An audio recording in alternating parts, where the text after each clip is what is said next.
Hello बच्चों, आज हम पढ़ेंगे 8वीं कक्षा का पाठ एक ध्वनि, जिसके रचयिता है सूर्यकांत त्रिपाठी निराला। अभी न होगा मेरा अंत, अभी अभी तो आया है मेरे वन में मृदुल वसंत। अभी न होगा मेरा अंत।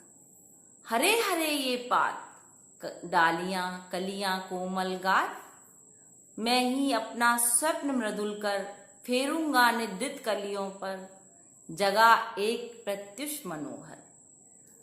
तो इसमें शब्दार्थ में वन का अर्थ है जंगल, मृदुल कोमल, अंत समाप्ति, पात पत्ते, कोमल मुलायम, गात शरीर, कर हाथ, निद्रित नींद में सोई हुई, प्रत्युष प्रातः काल, और मनोहर मन को हरने वाली, मन को सुंदर लगने वाली। अब यहाँ हमारी जो ये पाठ्य पुस्तक की वसंत से संकलित कविता है, ये सूर्यकांत त्रिपाठी द्वारा रचित ध्वनि। इसमें कवि ने कहा है कि उनके आलोचकों ने ये माना है कि कवि का कवित्व अब प्रभावशाली नहीं रहा और वो उनका जो कवि जीवन है वो अब समाप्त हो रहा है। तो उन्हें वो प्रत्युत्तर देते हुए कहते हैं कि नहीं, अभी तो मेरे जीवन रूपी वसंत, जो मेरे जीवन रूपी उपवन में अभी भावनाओं और कल्पनाओं रूपी वसंत का आगमन हुआ है। यानी अभी मेरा जो कवि जीवन है वो समाप्त नहीं हुआ है। जैसे वसंत के आगमन पर प्रकृति का वातावरण एक संगीतमय हो जाता है और पूरा वातावरण में इतना बदलाव आता है कि पूरी प्रकृति खिल उठती है, जो हमारी आंखों को भी देखने में भी अच्छा लगता है। सब कुछ हरे हरे पत्ते, डालियां और सुंदर सुंदर कलियां और नई नई जो है वहाँ खिलने वाले फूल, वो सब हमारे वातावरण को मनमोहक बनाती हैं।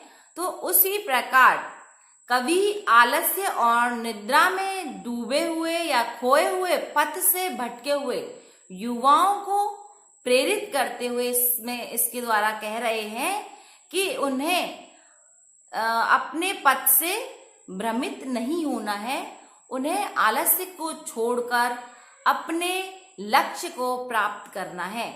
इसीलिए उन्होंने इस कविता के माध्यम से युवाओं को उत्साह का संचार किया है और उन्हें जगाकर सही मार्ग पर लाने के लिए, परिपूर्ण भविष्य का निर्माण करने के लिए उन्हें सुपथ पर अग्रसर किया है और वे अपनी इन रचनाओं के द्वारा उन्हें ये संदेश दे रहे हैं।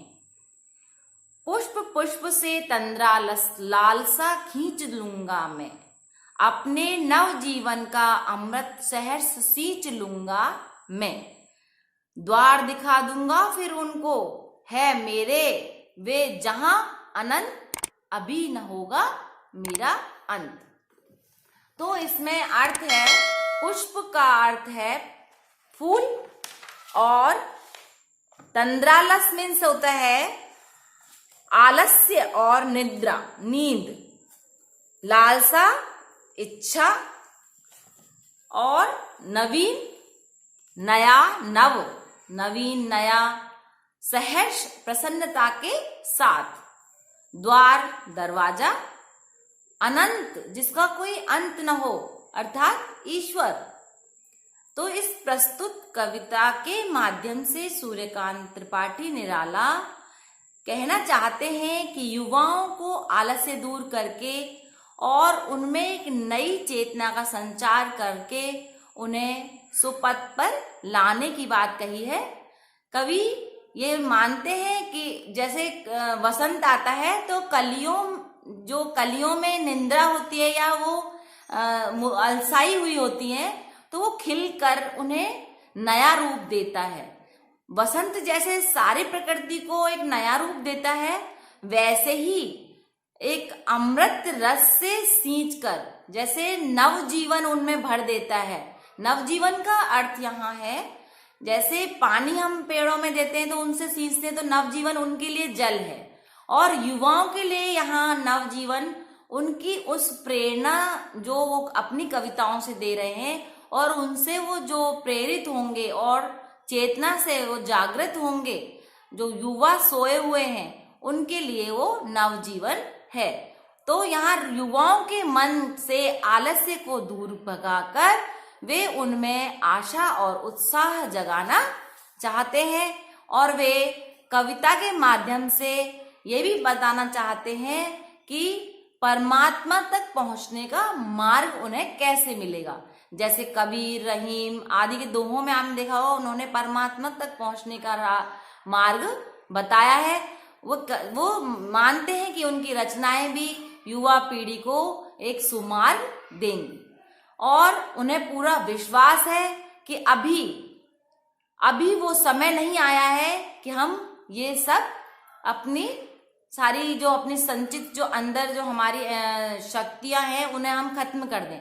अभी तो हमारा अंत नहीं हुआ है, अभी नया वसंत आया है। उसी प्रकार वो युवाओं में उस संचार को भरकर उनके जीवन को सार्थक बनाना चाहते हैं, और उन्हें आत्मविश्वास के साथ अच्छे मार्ग पर लाना चाहते हैं। तो यही उनकी कविता का उद्देश्य है। और इसके साथ पाठ खत्म होता है। जिन बच्चों को प्रश्न उत्तर चाहिए वो डिस्क्रिप्शन बॉक्स में जाकर लिंक से उसके प्रश्न उत्तर कर सकते हैं। धन्यवाद। घर पर रहिए, स्वस्थ